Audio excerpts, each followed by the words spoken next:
Our next topic in logic is going to be implications. So if we have two statements, P and Q, then the implication is the statement if P, then Q. And we write it as P with an arrow with the double bar to a Q. And when we're reading that, a lot of times we'll say P implies Q. So when we're talking about the truth value of implications, P implies Q is only false when P is true and Q is false. So when we think about this, if I tell you, if this is true, then this other thing is true. Well, if the first thing's true and then the second thing is not, then my whole statement I've made to you is false. Now, if I think about the first thing that I say, if the first thing I say is false, so if I say, if this thing is true, then this other one is true also, but that first thing is false, then the second thing, I don't know anything about it being true or false, and the whole statement itself is what we call vacuously true.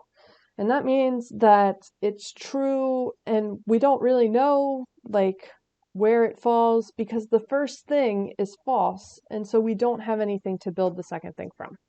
So when we build a truth table for an implication, we have our P statement, so the if statement, and then the then statement, Q, and we have our trues and falses paired up the way we normally would, and the implications, you'll notice, is true 3 out of 4 times. The only time it's false is when we have a true statement implying something that is false.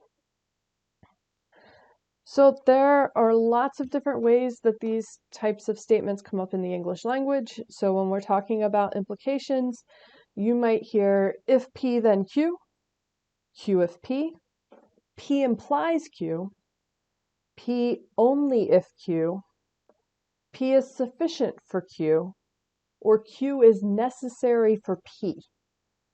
All 6 of those statements are logically the same thought, the same statement, the same process. So keep an eye out for these things as you're reading and know that they all have P implies Q or if P then Q as the backbone behind them.